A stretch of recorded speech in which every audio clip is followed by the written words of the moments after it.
Hey everyone, welcome to another deep dive. Today we're tackling a really good one, Oh, yeah. the Book of Joy, Okay. and diving into it with the Dalai Lama and Desmond Tutu. Two spiritual giants. This is going to be good. Yeah, so this book, it actually came about as a birthday gift for Archbishop Tutu's 84th birthday. Wow. Yeah, so can you imagine like getting a week of conversations with the Dalai Lama as like a present? That's amazing. I know, and like those conversations, they became this incredible book, which is all about finding joy in the face of life's challenges. And that's what's so powerful about it, right? Yeah. It's not just about, fleeting happiness, but it's about that deep, enduring kind of joy. Right. And they would know, right? I mean, both of them have lived through so much. Exactly. Exile, oppression. They've been fighting for justice for decades, and they still radiate this sense of joy.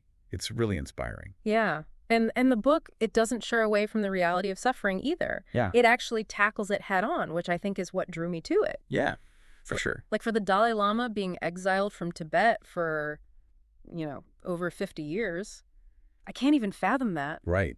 How do you not become completely weighed down? Exactly. It's incredible. It's unfathomable to me. Well, and that's where the book really digs in, and it explores like three different layers, I think. Okay. You've got the Dalai Lama and Archbishop Tutu's, personal stories, their They're teaching. incredible in themselves. Oh, absolutely. Yeah. Drawn from their own life experiences. But then alongside that, they weave in all this cutting-edge scientific research. So it's not just like ancient wisdom, it's backed by science, too. Exactly. About happiness and what contributes to it. Wow. And then they also incorporate questions from everyday people Oh, cool. around the world. So Yeah. it shows how universal this yearning for joy really is.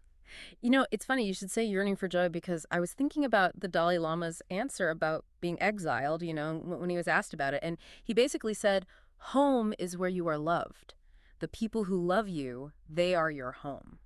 That's beautiful. It's a really powerful quote. It is, and it gets at this idea that they emphasize throughout the book that suffering is inevitable. It's going to happen. It's part of life. Yeah. But it's our perspective that determines whether that suffering crushes us or whether it becomes a catalyst for growth. So it's not about avoiding suffering altogether. It's about learning to navigate it in a way that allows us to still experience joy. Exactly. And you know what that leads us to? Their 8 pillars of joy. Okay. But before we dive into those, Hmm. you know that story I mentioned about the Dalai Lama and Archbishop Tutu right before going on stage? Oh, right. You can't just leave me hanging on that one. You said he pretended to? He playfully pretended to choke him. Are you serious? Oh, yeah. That's hilarious. Talk about not taking yourself too seriously. I know, right? And it actually connects perfectly to the first pillar they talk about, humor. Yeah. But I think we should save that for part 2. Oh, man. You're killing me. Got to give you something to look forward to, right? All right, fine. I'll let you off the hook this time. All right, so you're dying to tell me more about this choking incident. Oh, it's a good one. Trust me. And it actually connects perfectly with one of the pillars of joy that they talk about. Okay. Humor. Oh, yeah. Humor's going to be huge, right? I can't imagine either of them going a day without laughing. Right. They see it as like this incredible tool Yeah. to, diffuse tension, connect with people, Right. and just not take yourself too seriously, Yeah. which is so key. It's like laughter is the best medicine, right? Like we've all heard that. Exactly. Yeah, and, the book actually mentions this really powerful story about Archbishop Tutu using humor to address the Rwandan genocide, Oh, wow. which is, Yeah, that's got to be tough to do. it's incredible. He talks about how humor allowed him to address this really horrific situation Mhm. without minimizing the pain and suffering, but still Wow. finding those moments of levity and connection. I can see how humor used in the right way could be so powerful even in those dark times. Absolutely, yeah. And that actually leads us perfectly into the next pillar, which is perspective. Okay. They talk about how our immediate view of things is often limited Right. and how shifting our perspective can drastically change our experience. Oh, you know what? That reminds me of the story that they shared in the book about almost crashing on their way to Dharamsala.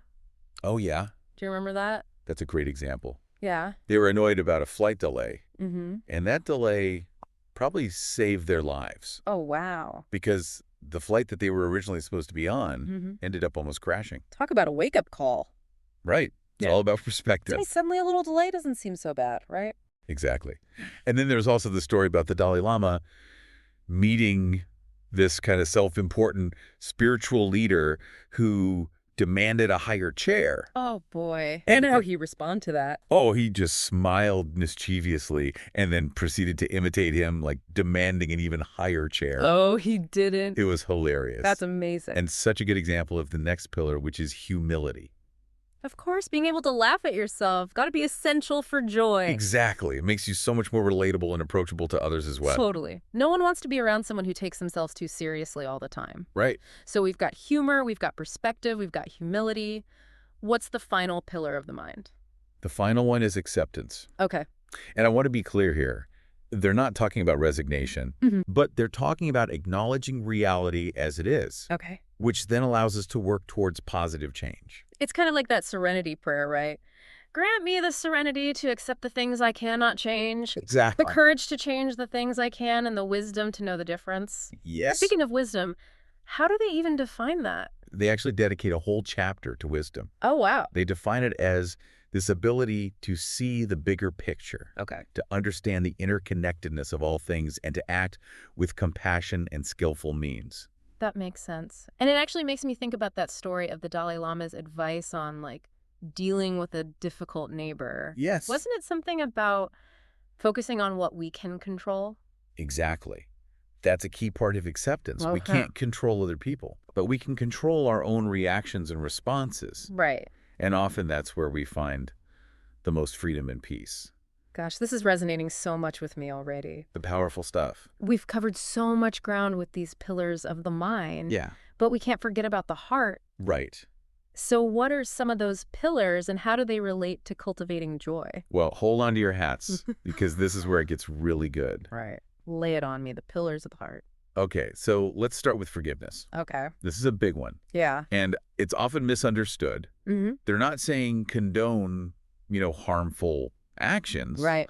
But they're saying that holding on to anger and resentment, it harms us more than anyone else. It's like that saying, isn't it? Something like holding on to anger is like drinking poison and expecting the other person to die. Exactly. And, they tell this incredible story in the book about Richard Moore, Okay. who forgave the soldier who accidentally blinded him Wow. when he was a child, and they ended up becoming good friends. That's incredible. It's a process, right? Right. But it's in that letting go of the resentment Yeah. that we often find freedom and joy. Yeah, for sure. So what else is there in terms of the heart? Well, gratitude. Okay. This one is so powerful, and it's actually backed by a ton of research. Okay. The simple act of shifting your focus from what you lack to what you do have can significantly boost your well-being. It's so true. It's amazing how easy it is to forget about all the good things It is. when you're so focused on what you don't have. Yeah, and it reminds me of that anecdote from the book about the man who was freed from prison after 30 years. Oh, yeah. And he said the thing he was most grateful for was feeling the sun on his skin. Oh, wow. Like, That's powerful. it just puts things in perspective, right? Yeah, for sure. What's next? Well, then there's compassion. Recognizing that interconnectedness we were talking about earlier. Great. When we understand that another person's suffering diminishes us all, it naturally leads to a desire to alleviate that suffering. It's like, be kind. Everyone you meet is fighting a hard battle. Exactly. And, there's this Tibetan meditation practice called Tonglen. Have you heard of this? I have heard of it, yeah. It's pre-advanced, but it's incredibly powerful. Yeah. It involves visualizing, taking in the suffering of others with each inhale, and sending out compassion and relief with each exhale. Wow. And the Dalai Lama talks about using this practice during the Tibetan protests. It's powerful stuff. Yeah, intense. Yeah. And then last but not least, we have generosity. Okay, generosity, I like it. And this isn't just about giving material things. Right. It's about giving your time, your attention, your kindness, your love. Of course. Yeah. And the beautiful thing is, research shows that it actually makes us happier.